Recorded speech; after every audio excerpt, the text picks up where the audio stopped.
Okay, magandang araw sa ating lahat. Class, so ang ating leksyon ngayong araw na ito ay tungkol sa mga kagamitan sa paglinis at pag-ayos ng ating sarili. Pero sa hindi pa, bigyan natin ng ating panalangin.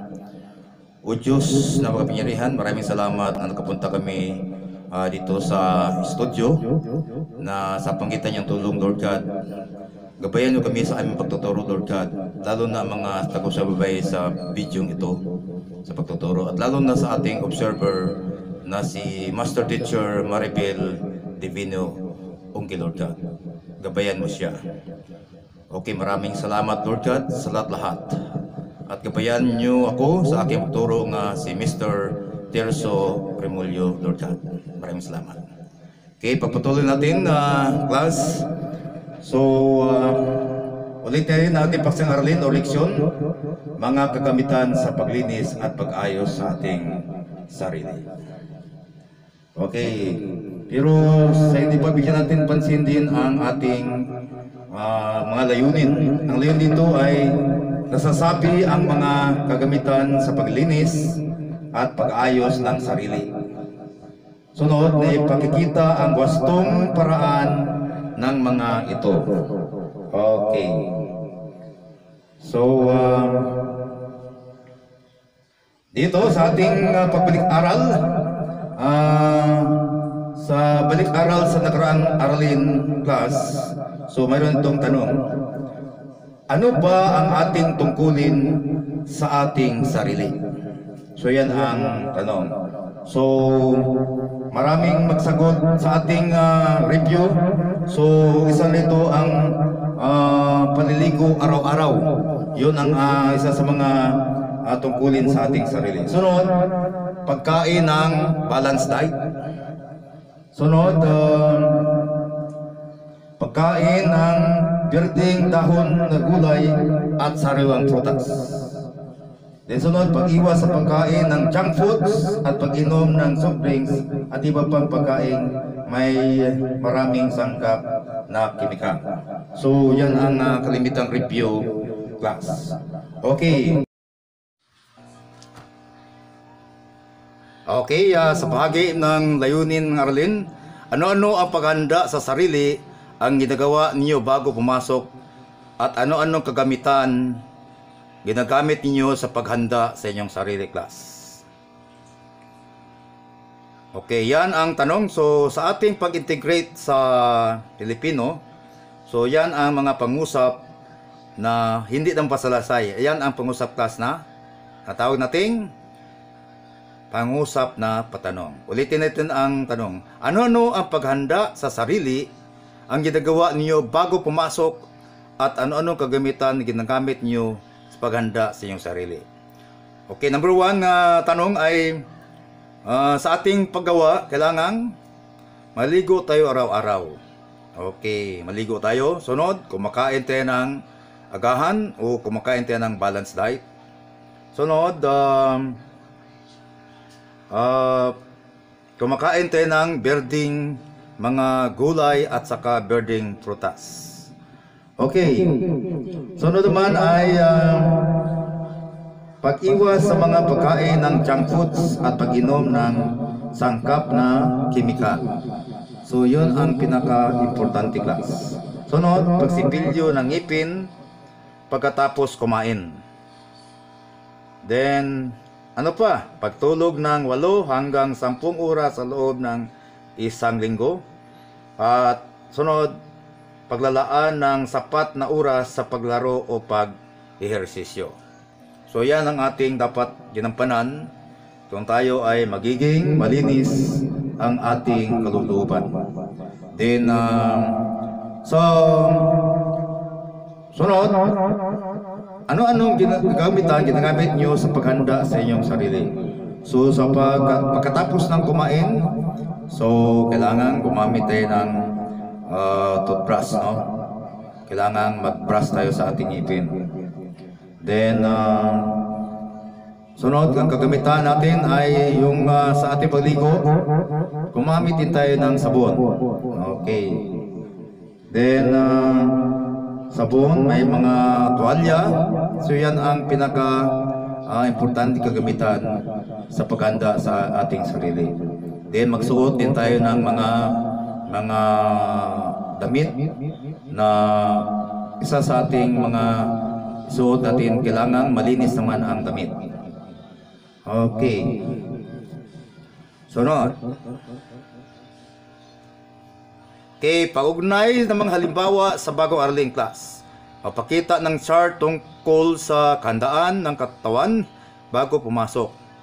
So, kailangan tayo ay handang-handa sa ating pagpasok. Kailangan maligo rin tayo, magsipilyo, kumakain, at magsuot ng mga damit na bagong laba, yung mga malinis na damit. Okay. So, isaisip na kailangan mong maging malinis at maayos. May mga kagamitan din dapat mong gamitin para sa sarili lamang. Limbawa, ang toothbrush, yun ay kagamitan pansarili. Ang bimpo, diba? So, ang bimpo ay pinakamalagayan sa kagamitan pansarili. Yung sabon, kailangan hindi paggamit yan sa iba. Okay? Toothbrush, toothpaste, yung mga sabon, bimpo, hindi yan paggamit sa iba. Okay. So, may mga kagamitan pwede magagamit ang ating mga kasapi sa pamilya. Ano yon? Tulad ng, pwede yung toothpaste. Ang toothpaste ay pwede mo ma-share yun. Pwede naman yung, kailangan, mayroon tayong sariling mga gamit. So, ang toothpaste ay pwede yan sa magagamit ang ibang kasapi sa ating pamilya. Pwede yon. Okay, ang nail cutter, pwede magagamit yan sa mga kagamitan yan sa paggamit, lalo na sa ating paglinis. Okay. Okay, sa pagtatalakay o pagdiscuss ng bagong konsepto at paglalahad ng bagong kasanayan. So, mayroon tanong dito, class. Alin dito ang ginagamit ninyo araw-araw? At alin ang ginagamit ninyo sa isang beses sa isang linggo? So, isa-isip nyo yan, class, no? So, alin dito ang ginagamit nyo araw-araw? So, limbawa, yung sabon, kung maligo tayo, araw-araw yan, no? Kung maligo tayo araw-araw. Ang ating mga toothpaste, ang ating toothbrush, kailangan mag-brush tayo araw-araw. So, yun ang mga gamitan na pwede natin gamitin sa araw-araw. Ang ating mga toothbrush, toothpaste, yun ang gamit natin. At mahalaga yung mga bimpo din. Araw-araw yung ating ginagamit. Pero yung kagamitan na ginagamit natin isang beses sa isang linggo, pwede yung mga nail cutter, ano pa, mga spoon, mga nail cutter, yung paglinis sa ating kuko.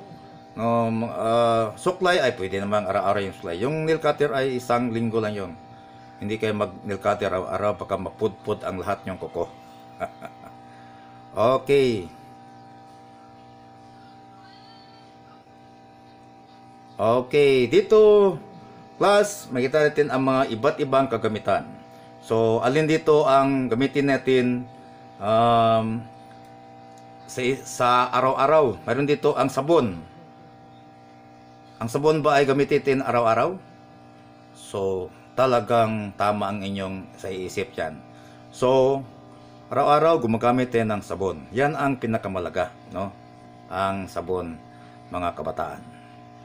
Okay, kahit yung mga kasapi sa inyong bahay, gamitin natin yung araw-araw ang sabon. Dahil araw-araw dapat tayo ay maligo.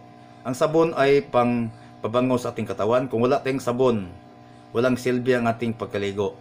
Hindi naman tayo pwede maligo kung gagamitin ng sabon panglaba sa ating katawan. Yung mga safeguard, mga palmolive, yun ay mga sabon pabango sa ating katawan. Pagbigay linis sa mga bakterya, mga germs, ay linisin sa ating sabon, mga kabataan. Then sunod na larawan dito, makita natin na ang nail cutter. Ang nail cutter ay pinaka-importante din. So, Araw-araw ba tayo gumagamit ng nail cutter? Hindi pwede yan.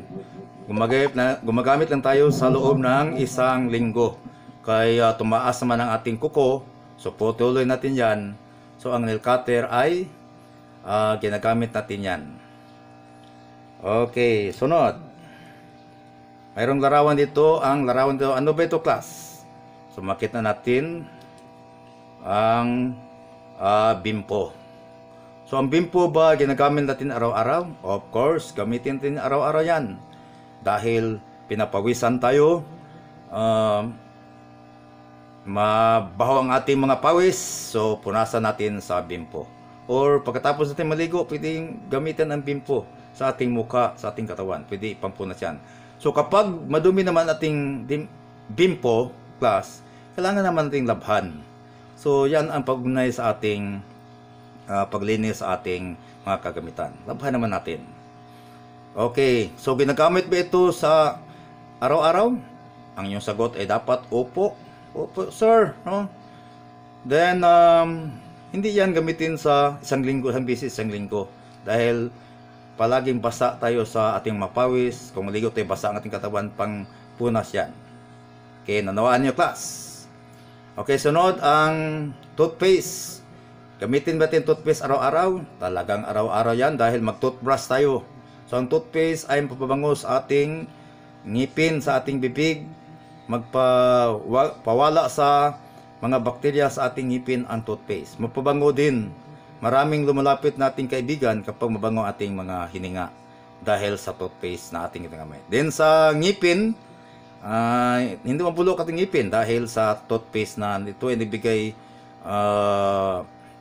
sigla sa ating ngipin. Nagdurable ang ating ngipin sa magitan ng toothpaste, class. Okay, sunod na sa ating pagtalakay ng bagong konsepto at paglahad ng bagong kasanayan. Mayroong tanong dito. Mga kagamitan sa paglinis at paayos ng sarili, no? Mayroon tayong iba't ibang kagamitan. So ating i-tatalakay ng bawat isa. Okay, mayroon dito ang shampoo. Ano ba ang shampoo, class? Sa ating bahay ay palagi tayo nakita ng shampoo. So ano ba talaga ang shampoo? Ito lang ba ang ito ba ilagay natin sa katawan? Ito ba ilagay natin sa kuko? Ilagay natin sa ating likod? Sa ating kamay? Hindi yan pwede, mga kabataan. So ang shampoo ay para lang sa buhok. Okay, class. So dito naman tayo sa tinaguriang toothbrush o suklay rather. So ang suklay, class, ay ito ay pinaka-importante din, pinakamalaga. Bakit mahalaga ang suklay, class? Dahil ito ay nagbigay kintab din sa ating buhok. Ito ay naghuhusay sa ating buhok. Kapag sinusuklay ating buhok, ang ating mga taong nakatingin sa mga bata nakatingin sa ating class ay talagang nakagandahan sa ating buhok kapag sinusuklay. So importante ang pagsuklay, class, dahil ang pagsuklay ay pambihirang tinatawag nating papaganda sa ating buhok. Kapag nagkaroon ng shampoo, madulas ang pagsuklay sa ating buhok. Ito ay bigay ganda sa itong kagamitan nito ay pinakamalaga. May mga iba't ibang klaseng suklay. May mga brush na tulad ng brush suklay, o may mga suklay din na mga tinatawag nating sulod o suyod, no? So may mga simpleng suklay din na yari din sa mga plastic, at may mga suklay din yari sa mga tinatawag nating metal, class. Okay, so matagpuan natin ang suklay sa mga iba't ibang palengke, sa iba't ibang mga merkado, department store, at dapat natin bilhin, guys, dahil ang suklay ay pinakamalaga kagamitan sa ating paglilinis at pag-aayos. Sunod ay itong nail cutter. So bakit mahalaga ang nail cutter, guys? Ito ay tanong na natawag nating may critical thinking ang gamit na ito. So bakit mahalaga ang nail cutter? So ang nail cutter ay pinakamalaga dahil ito ay nagbigay linis sa ating mga kuko. kapag hindi naputol ang ating mga kuko class, ito ay kinakapitan ng dumi. Pumapasok ang dumi sa ilalim ng ating kuko. Kapag kumakain tayo, magkasakit tayo class. So napakalaga talaga yung nail cutter. So kailangan bumili tayo ng nail cutter sa mga merkado, sa mga palengke, sa mga department store, sa Gaisano ba, Alpalan ba o Sanobo. Marami mga nilako mga nail cutter doon. At yun ang ating gamitin natin sa mga pansariling kalinisan class. Okay, so dahil tayo ay grade 4 lang, kailangan magpabili tayo sa ating mga parents ng nail cutter para ito ay nabigay bisa sa ating kalinisan sa ating mga kuko. Kung kitang-kita sa larawan, itong nail cutter na yan ay pinakamahalaga yan class. Okay, so may iba-iba klaseng nail cutter. May mga nail cutter na tulad niyan ganyan, mga simpleng shape lang. May mga nail cutter ng tulad din sa parang kamay ang hugis. So nakabili ko niyan doon sa Alphaland guys, sa Maranding. So napakalaga ang nail cutter dahil ito ay puputol sa ating mga matutulis na kuko. At wala tayong pambayad ng manicure. So tayo lang mismo ang gumagupit sa ating kuko. Okay, mahalaga yan. Okay, sunod class ay ang tinatawag nating toothbrush. Itong toothbrush, may iba't ibang toothbrush na dapat tayo bumili ng toothbrush na pinaka talagang durable. So may mga toothbrush din madali lang mapudpud ang kanyang mga ngipin. So kailangan ang toothbrush yung mga durable toothbrush tulad yung mga Colgate brands. May mga brand na Happy toothbrush. So kailangan bilhin natin yung mga durable mga toothbrush para isipilyo sa ating ngipin. So talagang ito ay malaga din. Bakit pinakamalaga ang toothbrush? Dahil ito ay lumilinis sa ating mga ngipin. Sa before and after eating class, kailangan we will use the toothbrush. Kailangan gamitin yan para hindi mabulok ang ating mga ngipin. Hindi ngipin bulok, kundi ang ating mga gums ay sumasakit yan kapag hindi tayo mag-toothbrush. So every day, every night, kailangan mag-toothbrush tayo class. So yan ang pinakamalaga sa kagamitang panlinis sa ating ngipin, okay, at sa ating gums. Bumago din ating mga paghinga. May toothbrush. May toothbrush ang pinaka-importante, ang toothbrush ang pinaka-importante. Okay, sunod ang itong nakita niyong larawan ay larawan ng toothpaste. So may mga toothpaste ay pambihira, mga iba't ibang kulay, may blue, pula, parang rainbow yung sa kabila. Kita natin yan dyan sa ating larawan. So sa ating personal na gamit, bumili tayo ng Colgate, pwede sa Mercury Drugstore, sa mga department store, marami mga Colgate na inako doon class. Okay, bakit mahalaga ang toothpaste? Dahil ang toothpaste ay ito ay ilagay natin sa toothbrush, ang i-brush natin yan. Hindi pwede ilagay natin yan sa kaagad. So, we brush our teeth using our toothpaste. Gumagamit tayo ng toothpaste sa pagitan ng paglagay din sa toothbrush. So, napakalaga guys ang ating tinaturiang toothpaste. May mga iba't ibang klaseng toothpaste, iba't ibang color. So, gamitin yan. Pero may mga toothpaste din na ilagay din kaagad sa ating gums. Makatulong ito sa pag-cure sa ating mga gums. Lalo na yung mga toothpaste na pambihira guys na maka-cure. Tulad ng Colgate, Happy at yung mga Colgate na makagamot sa mga sensitive natin mga gums. So sa pag-toothbrush, gamit natin ang toothpaste. Hindi ito simple lang na bagay ang mga toothpaste. Ito ay pagpapango sa ating mga hininga guys ang toothpaste.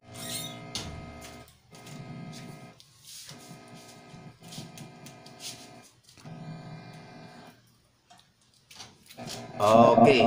So ito naman ang mouthwash ay talagang nagbigay dito ng bisa sa ating bibig, no? Pinakamalaga ang mouthwash ito ay mahal din. Mabili natin ito sa iba't ibang mga grocery stores, department stores, at lalo na sa Mercury Drugstore. So ang mouthwash, children, ay napakalaga sa ating katawan, sa ating paglilinis, sa ating bibig. Ito din ang nag-kill sa mga bakterya na nandyan sa ating bibig, ang mouthwash. So kailangan lagay natin na maayos yan. Taguan na pagkatapos gamitin, imumog natin ang mouthwash gamit ang pinakamalinis na tubig, ang mouthwash. So bakit malaga ang mouthwash, class? Dahil ito ay nabigay cool sa ating bibig, nabigay cure sa mga ating bibig, nagbigay ito ng bisa, magandang pakiramdam natin kapag nakamumog tayo ng mouthwash. Ito ang pinakamalala. Okay, ang sunod, ang sabong pampaligo. So kulang yung B, sabong pampaligo. Sabong pampaligo yan, guys. So ang sabong pampaligo,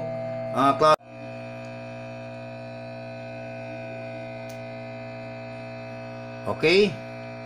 So ang sabon ay pinakamalaga dahil ito ay nagbibigay pabango sa ating katawan, sa mukha, sa likod, sa harapan, sa paa, sa ating mga kamay. Ang sabon ay nagbigay din ng ating skin ay magiging smooth, hindi lang smooth, mabango. Ang mga pawis ito ay biglang mawala kapag maligo tayo gamit ang sabon. So ang sabon bukas ay bakit tinaguri ang pinakamalaga? Dahil ito ay condition nating katawan. Kapag tayo maligo may sabon, kapag walang sabon tayo maligo, parang wala tayong maligo niya. So importante, pinakamalaga ang o essential ang ating sabon na makita natin sa arawan. Okay. So sunod, ang bimpo. Talakay natin ang bimpo. Bakit malaga ang bimpo, class? So ang bimpo or towel, face towel ay pampuna sa ating gumagamit tayo ng malinis na bimpo, hindi naman yung walang laba. So kailangan may laba yung nakabit na bagong-bago ba para magbaon tayo ng bimpo maski saan tayo. Magsakay tayo ng bus, magsakay tayo ng jeep, magsakay tayo ng motor. So magbaon tayo, ilagay natin ito sa ating pocket or sa ating bag para ito ay depensa class. Then sa school din, kung makapasok tayo, kailangan maski saan magdala tayo ng bimpo. Sa bahay, kailangan may bimpo tayo. Dahil ito ay nabigay bisa sa ating pagpapuna sa ating mga pawis na baho, no? So pawis na kapag bago tayong ligo, tayo ay basang-basang ating katawan. So gamit ang bimpo, punasan natin para matuyo kagad ang ating katawan na bagong ligo o ano pang basa ating katawan. Okay, sunod ang tuwalya. Ang tuwalya, class, ay pinakamahalaga. Bakit pinakamahalaga? Dahil ang tuwalya ay yung malaki. Ito ay pampunas din kung bago tayong ligo. Pagkatapos ating maligo, mabanlawan ng katawan. So kumuha tayo ng tuwalya, ay ipunas sa ating buhok, ipunas sa liig, sa buong katawan, ipunas. Then ang tuwalya ang pinaka-importante. Sa pagbihis maski saan, itapis lang yan, hindi tayo mahiya dahil yan ang tuwalya na nakatapis sa atin. Okay. So kahit sino, kahit saan, ang tuwalya ang ginagamit sa lahat. Sa paligo, o sa beach, sa bahay, maski saan, magbaon tayo ng tuwalya. Yan na, bumili tayo sa Gaisano, sa maski saan, sa mga department store, nandiyan ang towel or big towel, ang tuwalya. So mahalaga yan sa ating kalinisan, sa ating katawan. Okay, sa ating pulapat ng Arlene sa mga araw na buhay. So ang tanong, class, isa-isip niyo dyan, dapat ba nating ipagamit ang ating sariling kagamitan? So, yung sagot, oo o hindi ba? So, dapat ba natin ipagamit ang ating sarili? Yan ang kuro-kuro, yan kayo lang mismo ang magsagot. Bakit kaya na hindi dapat ipagamit ang ating sariling kagamitan? Dapat ba ipagamit o hindi? So, bakit? So, kayo lang mismo ang magsagot yan, class. That is your how to answer ganitong katanungan. So itong katanungan ay ito ay hindi ito critical na question sa una, pero yung pangalawa, kapag sinabing bakit, critical na yan. That is high degree questions class, itong bakit. Okay.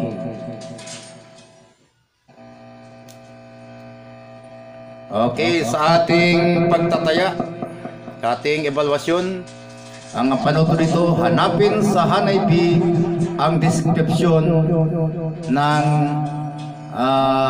kagamitan sa Hanay A. Susulat ang titik sa tabi ng bilang class. Okay, so in yourself lang, sa iyong bahay, bigyan niyong pansin itong mga matching type. Okay, Hanay A. Number 1, nail cutter. Number 2, suklay. Number 3, bimpo. Number 4, mouthwash. Number 5, toothbrush. So alam nyo, nail cutter, na-discuss natin yan, suklay, bimpo, mouthwash, toothbrush. Natin yan sa Hanay A. Sa letter B, Hanay B or column B, letter A, ginagamit ito upang maging malinis at matibay ang spin. Okay, so ano lang dyan, i-match lang sa Hanay A. Letter B, ginagamit ito sa pag-aayos ng buhok. Simple lang yan. Letter C, pinapataliti itong bango at tatanggal ang mikrobyo sa spin. Letter D, pang-alis ng libag at ibang dumi sa katawan. Letter E, ginagamit ito bilang pagputol ng kuko. So number 1, nail cutter. Letter E ang bonus class. Letter B. Letter E rather ang sagot sa number 1. Bonus yan.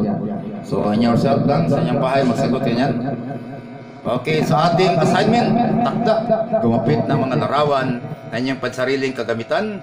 Sabihin kung paano mo gamitin ang mga ito upang matiling, malinis, at maayos ang inyong sarili. So pwede yung ikuan yan, i-video niyo, then ipasa lang dito sa messenger sa akin. Yung nakasumabay sa kuan. Pwede submit lang yan sa messenger. Okay, thank you guys sa mga maraming salamat din sa ating observer dito sa ating video, si Master Teacher Maribel Divino Onggi Abighan. Okay, maraming salamat sa lahat.